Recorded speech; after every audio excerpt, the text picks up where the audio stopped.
All right, so here we go. Chapter, whatever, 3.5, optical networking. So this, you will see a lot of crossover between some of the things we learned in chapter 2 about copper networking, mainly like the distribution frame. They're slightly different names, but that concept is going to be very similar. So we went over copper networking. Why would you have a copper network if you had to, why would you choose copper over fiber? You can bend it. You can bend it, but you can bend fiber too. You can bend it more. It's a lot cheaper. You can bend it more. What was that? A lot cheaper. It's a lot cheaper. It's and also not affected by gravity. Light is affected by gravity. Copper isn't though. What do you mean? I was really confused. Not in the same way that the optical one is. Well, you're not going to be building a network. Optic isn't cheaper. But it's getting cheaper. It's getting cheaper. That's not how a black hole works. And copper cable is already everywhere due to phones and TVs.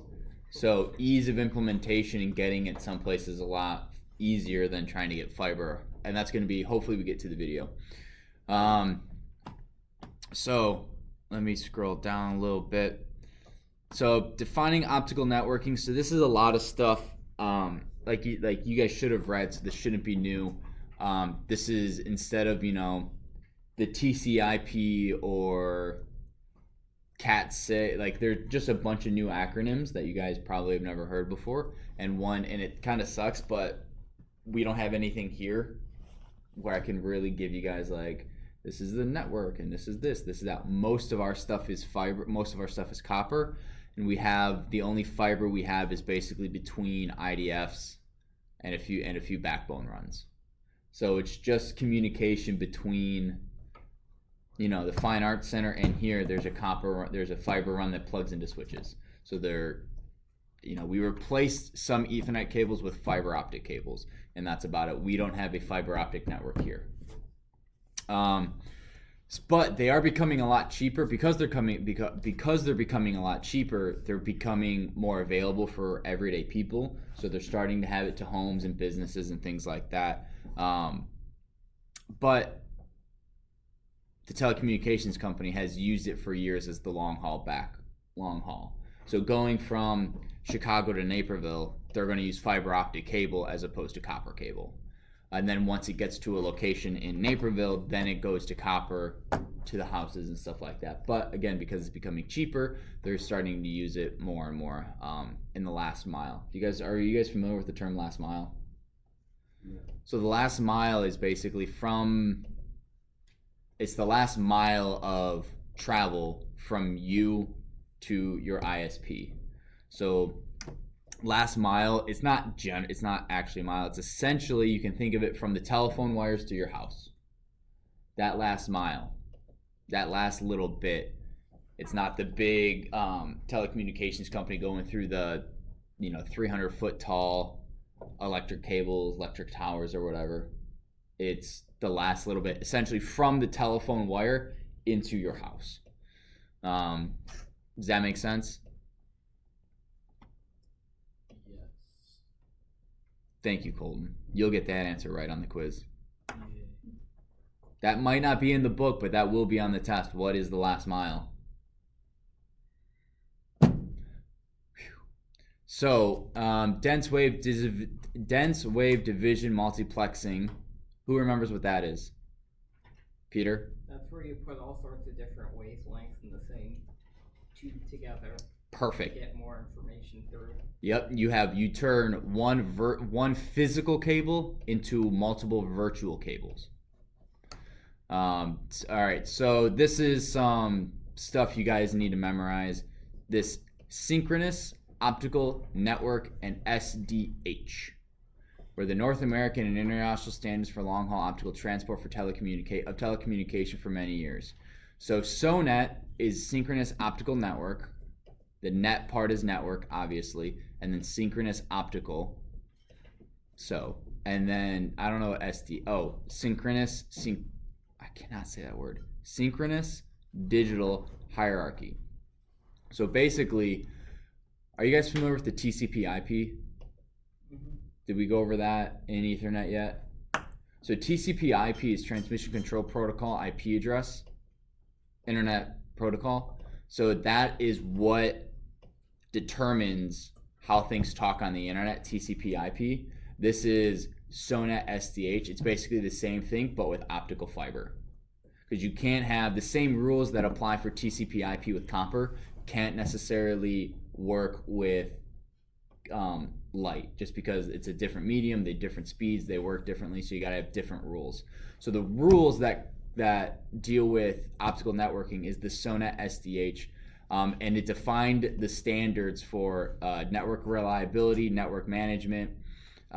It defined a set of generic operating equipment standards and flexible architecture. So it was basically the rules for setting up a fiber optic network is the SONET SDH. I skipped one of these, I don't know if you guys noticed, but defining methods for synchronous multiplexing of digital signals such as DS1 and DS3. DS1 is, I believe, digital signal. It was a proprietary thing made by AT&T in a while ago. I don't remember. And that is characterized as 1.54 megabits per second, which is they use for telephones. Because with telephones with voice, you don't need to be able to transmit a lot of data. And then it goes up to, I don't know how high, but currently it says here DS3 is 44.736 megabits per second. That seems a bit low. There's other ones. If you look, it goes all the way up to, I mean, you could do a bit rate here with OC 192. But the thing it does is, depending on, is there anything here? No. So right here, so this is the type of signal, OC48, STC48. STS, I'm sorry, is synchronous transport signals. It's just a name for the actual signals moving. Where was it? Oh, so the OS1, STS1 has a bit rate of 51 megabits per second. That means it can carry 28 different DS1 signals, or it can carry one DS3 signal. Does that make sense? So on this one fiber optic, we can have 28 different DS1 signals being sent. Or if we go all the way up to OC 192, we can have 5,376 DSIs or 192 DS3s. That's not necessarily something you're going to need the exact numbers for, but you will need to know that it can carry this or that. It's not this and that. So again, it can carry either 28 DS1s or it can carry one DS3 if we're on STS 1. Make sense? I don't think that's going to be really a lot on the quiz, just FYI. This right here, FTTC, FTTH, FTTB, FTTD, those are going to be on the quiz and the test. So FTTC is fiber to the curb, FTTH is fiber to the home, FTTB is fiber to the business, FTTD is fiber to the desktop. Fiber to the curb is everything but the last mile. So it gets everything except to your house. And for example, let's say you don't want to pay the extra 20 bucks a month to get fiber speed to your house. You would then use copper, so you don't have fiber to the home, you have fiber to the curb. Fiber to the curb is typically more important for like AT&T and things like that that are in charge of setting up the infrastructure. Fiber to the home is obviously it's essentially the last mile. So it's from the telephone wires to your house, fiber to the house. Fiber to the business, same thing, it's going into a business. We, I believe, have fiber. I don't know if we have fiber here though. We have fiber communicating between everything. I don't know if we have fiber to our actual building. So we may still be going over copper out. I'm not sure. And he's gone, so I can't ask him. And then fiber to the desktop would be, it'd be a patch cable, but instead of an Ethernet cable, it'd be fiber optic. What do you think you would need for my computer? Let's say my dock right here. I want to use fiber here. What's one thing I need to get? An adapter. An adapter is a generic term. What did you say, Colton? Converter. Converter. So you would need something that converts You would need to put a converter on the dock. Wouldn't you still need an adapter though? Converter would be an adapter. But like if you use the converter, well, I guess if you had a specific kind of. If I wanted an RJ45 to fiber optic converter, it would be an adapter. The fiber optic would plug into it, and then it would plug into, or it would allow something to plug into it that's an RJ45. You're not wrong saying an adapter, just a converter is a little bit more, it's a media converter because we're going from one media, fiber, we're going from optic, light, to electrons. So that's just, you're not wrong. Again, adapter, yeah, we need an adapter. The more precise term is a converter. Optical Ethernet is running Ethernet over a fiber optic link. Now, who here knows what PoE is? Figured. PoE is power over Ethernet.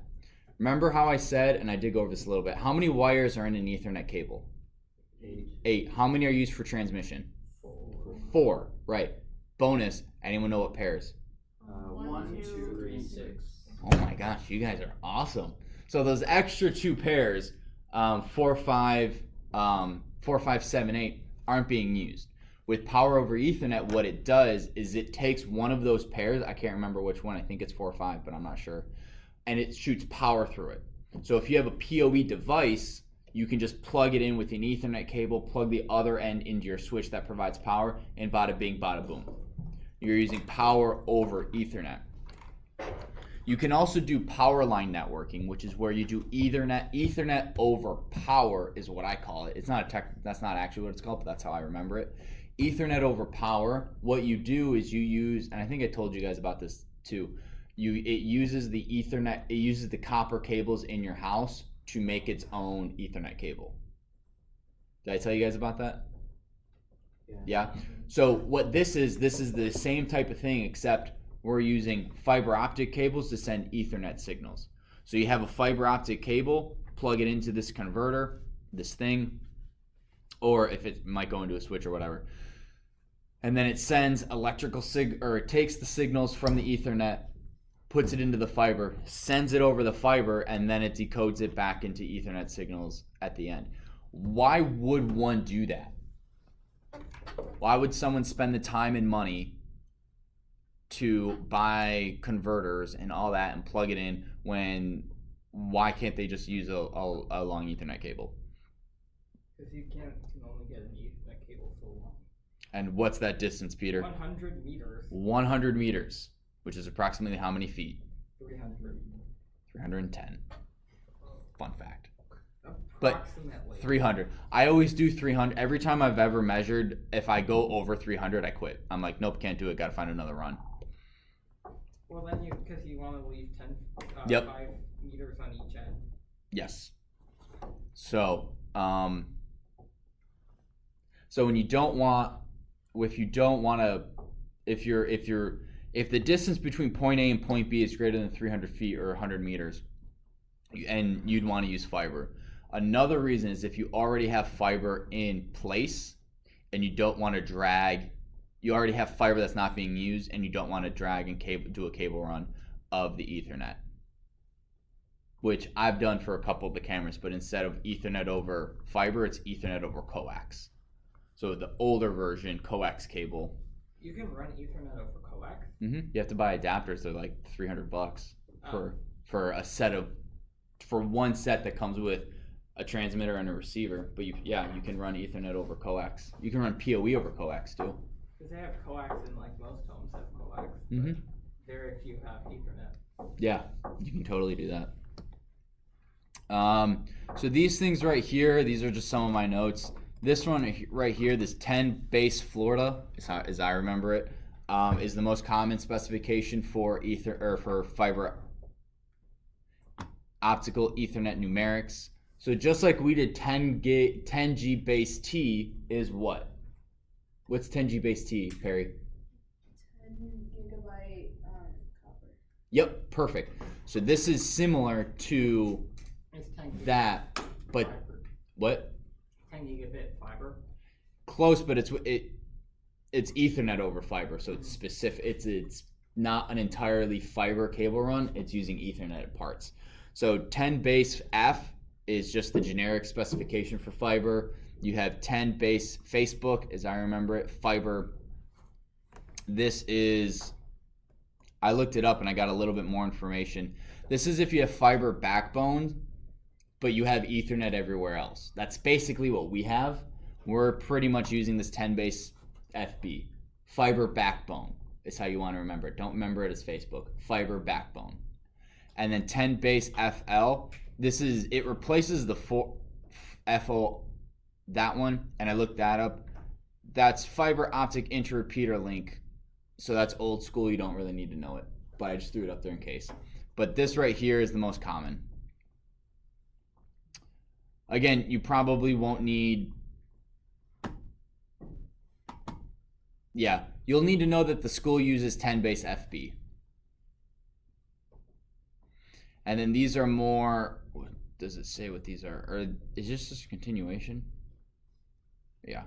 So this is just a continuation, more of these numerics. I'm not going to have, no, I'm not going to let, this is not something that you guys need to memorize. Because you can Google that in 10 seconds. You will need to know it for the Networking Plus certification exam, because they will probably have questions that are like, which of the following would be the best thing to use in this situation? And you just have 4 of these and you're staring at it. And if you don't know the difference between 1000 base LX and 1000 base SX, well, then you're just like, you just throw a guess up there.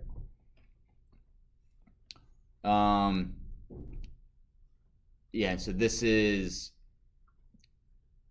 just this is more of what would happen if I wanted to have a media converter with my computer. I want to have as much fiber as possible to my computer, but my computer can only do Ethernet. I'd have my PC plugged into a media converter, and the fiber, this would go wherever I needed it to go until I get to another media converter and I plug it into my Ethernet switch. Make sense? So if I didn't want to use horizontal cabling in this building, the copper, we would use fiber, but I would still have to have media converters on both ends of the fiber. Make sense? Questions so far? Got about 15 minutes left. There's a 5-minute video I want to show you guys. Building distribution. It's pretty close to what we did, what we know with copper. You have intermediate cross connect, but notice it says fiber cross connect, main distribution, main fiber feed, distribution, all that sort of stuff. They throw fiber in the name to differentiate it between copper. So you still are going to have a main cross connect, you're still going to have an intermediate cross connect, you're still going to have work areas. They're just going to put fiber in the name so that you differentiates it from copper. Do you guys have any questions on that? No. So fiber cross connect, again, optical patch kit used to interconnect fiber cables. Yeah, patch panel, which we went over. This one, GBIC or GBIC, what this does, who knows what hot swappable means? It can be switched out while it's on. Yep. Like, you can take it out while your computer's running and plug it back in. You can't do that with RAM. RAM's not hot swappable, but you can do that with CDs. CDs are hot swappable media. That may not be the right term, like a CD might not be technically called hot swappable, but it's that idea of my computer's running, I can put something into it and put something out of it. I can't do that with RAM, I can't do that with like my CPU, but I can do it with these sorts of things. So this GBIC is one of those things, and that would transmit, that would basically allow you to increase or send information further. Okay, this right here, this is what I want you guys to see. We're getting into the physical components of fiber optic cables. We went over a couple of these. I misspoke the other day. This one is an LC connector, which is not in the book, I don't think. And this one has the straight through connector and the standard connector, the SC. This is multi-mode, and that one's single mode. This right here is the SFP, which is small form factor pluggable, which means this is what fiber optic cables plug into. And feel free to plug them in if you want.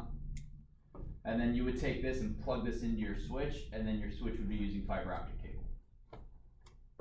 Not every port on a switch can do fiber optic. So if you just want to pass those around. So SFP is small form factor pluggable.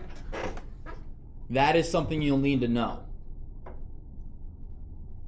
Just throwing that out there. You can plug it into switches that are allowed, and depending on what type of SFP you buy, that determines the speed, obviously. Here are some old school ones with the new school ones. These right here, you do have, what is it? Connectors at the end of fiber optic cables so that you can maintain your 10 gigabit speed.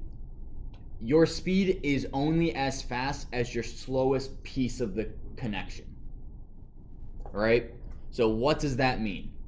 That means if I'm downloading from Steam and Steam only allows 10 megabits per second download, I could have the fastest internet. I could have a computer that can download at my in-home network is at 1 gig. I got fiber to my house. Everything's 10 gig. Everything's 1 gig. I got tremendous speed. But if Steam only allows me to download at 10 megabits per second, I'm only going to get 10 megabits per second. So what you want is you do want to have every connector, every cable, every this, every that be the same speed, because whatever is the lowest, that is the speed that everything gets transmitted at, because you can only go as fast as your slowest thing, right? Imagine if all of us were running a race and we were tied together, even though Maddie's a world-class sprinter and she rivals Usain Bolt in his running capability, I can't, and I'm super slow. She's only going to be able to run as fast as I can. Does that make sense? Yes, no, maybe so. So in here, we just have different types of connectors. I'm not going to quiz you on these, so you guys should have read it. Understand that if you have X-Pack, recognize that these are fiber cables or fiber pluggable interface adapters. We have the intermediate distribution closet, the IC, intermediate cross connector, intermediate distribution frame. This right here, man, how does this class go by so quickly? This right here is a diagram of how you should wire fiber optic cables. We did not do this at the school with our copper. Hopefully we do it with our fiber.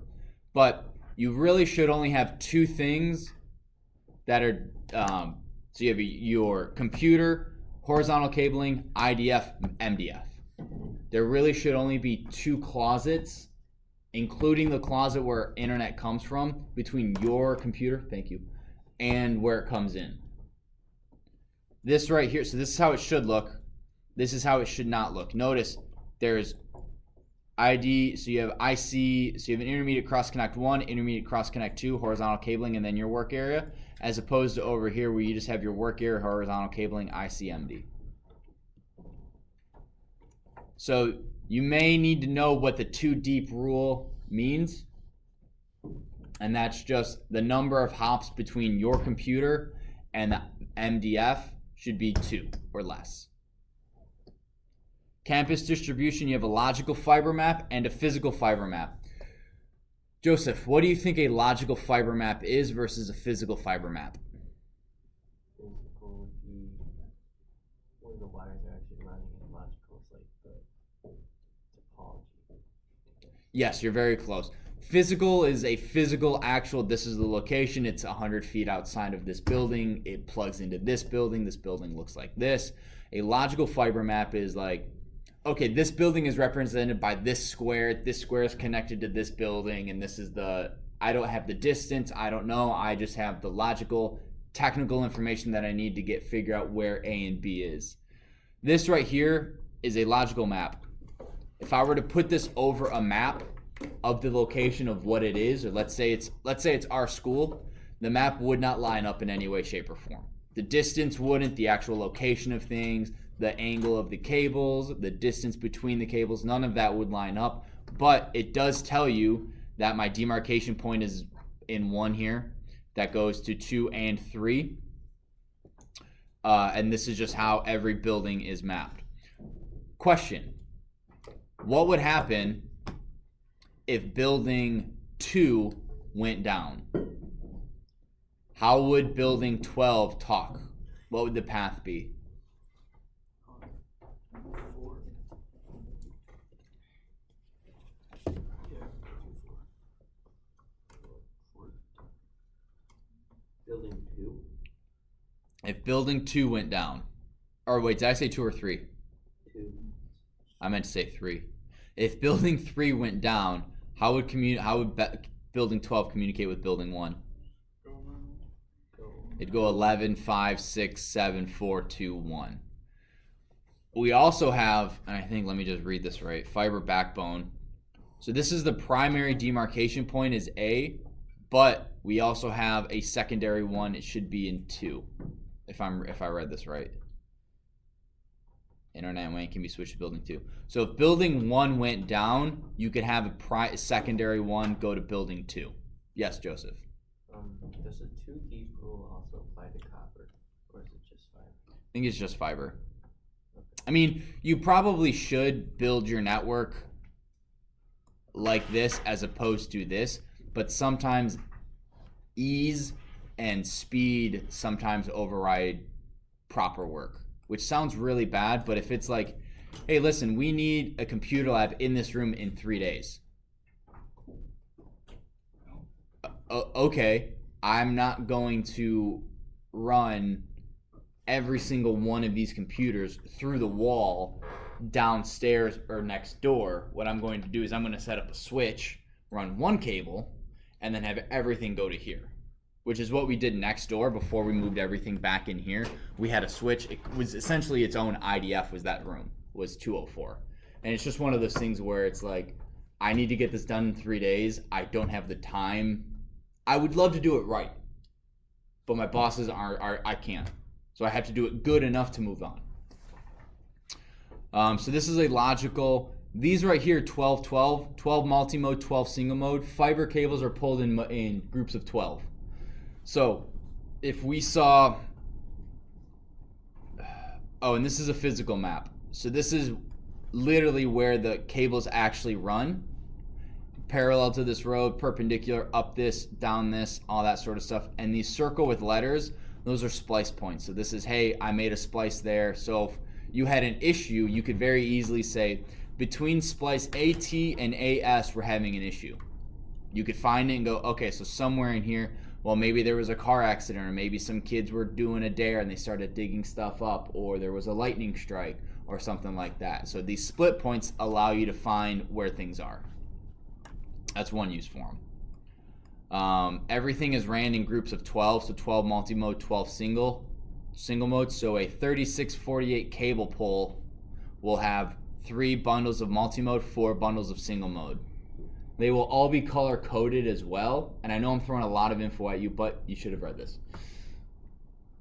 And they come up with different colors inside the bundle, which makes sense because just like in our Ethernet cables, the pairs themselves are colored, right? What's the order again?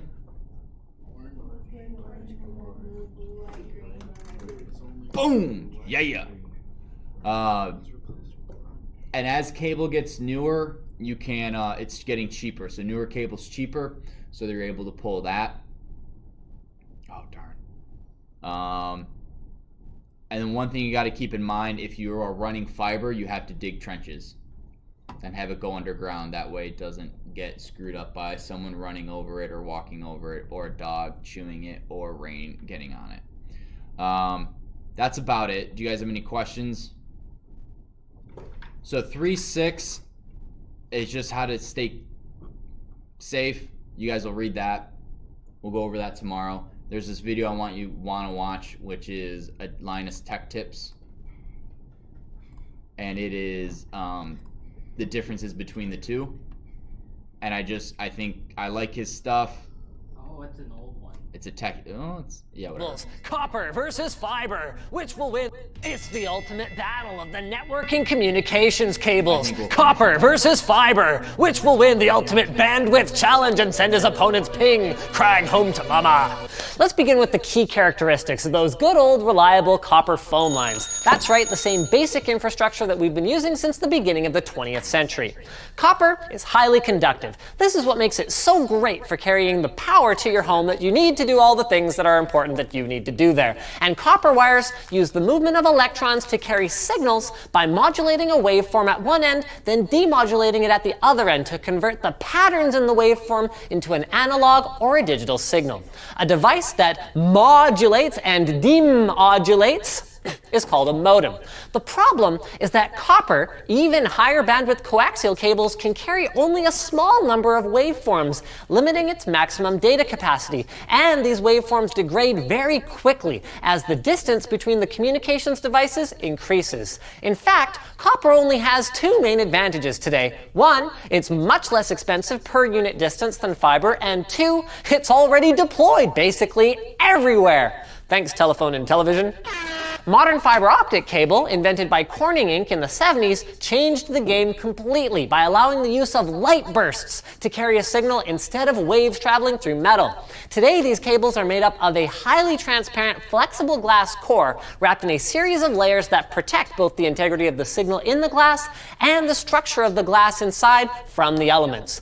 Because this is light traveling through a nearly transparent medium, it moves at approximately 200,000 kilometers per second, actually not that different from an electrical signal through copper, but much more importantly, the integrity of the signal, the ease with which we can interpret the light on versus light off at either end, is much easier to maintain at higher switching speeds and over longer distances. I mean, we're talking thousands of kilometers, like across oceans, giving fiber optic cables an enormous advantage in speed and, well, distance. There's lots of other cool stuff too. Optical signals are immune to electromagnetic interference. Individual fibers can be bundled together during installation, some for use now, others dark for expandability in the future. Depending on the requirements, fiber can be used with LEDs or lasers, and an individual fiber might transmit multiple wavelengths or colors of light at the same time to be split out at the other end to further increase capacity. Sounds great. Let's use it for everything, Linus. Well, life is rarely that simple, isn't it? We're heading in that direction, but currently fiber is so much more expensive per length than copper that it's taking a little while to get there. The good news is that copper carries some additional hidden costs that increase fiber's appeal even further. Thicker, heavier cables are more difficult to install and may require more clearance than is even available in existing underground pathways. In cases where multiple connections can leverage a single backbone, the cost per capacity argument comes into play, where even if two fibers cost 1,000 times what copper would, if it can carry over 1,000 times the data, the cost per customer an ISP can serve goes down, and of course, the distance thing comes into play again. The ISP will save again on repeaters that you'll need all over the neighborhood to maintain the integrity of a signal that's running on copper lines so Mrs. Rochester's connection doesn't drop out in the middle of her Netflix marathon. But that doesn't mean that every house will be getting a direct fiber connection anytime soon. It would certainly be nice, but hybrid deployments with a fiber backbone that serves many customers and copper runs to individuals for the last mile are most common today because they deliver solid speeds and reliability while saving a lot of money for the notoriously tight-fisted ISPs that are managing the infrastructure. Speaking of whatever it is I was just talking about, our sponsor today is Fractal Design, and instead of me telling you guys about their simple Scandinavian design and great... So, alright, well, that's it. I was gonna review that video. Alright, read 3.6, do the questions at 3.5. I will make a quick assignment. Both will be due tomorrow. I think 3.6 has one question, like don't look at the end of a fiber optic laser. But yeah, we're gonna review tomorrow. I'll have the review sheet ready for you guys hopefully by tonight, and then we'll have our test Friday. Oh, is this one of our See you guys. ISP connectors? No, you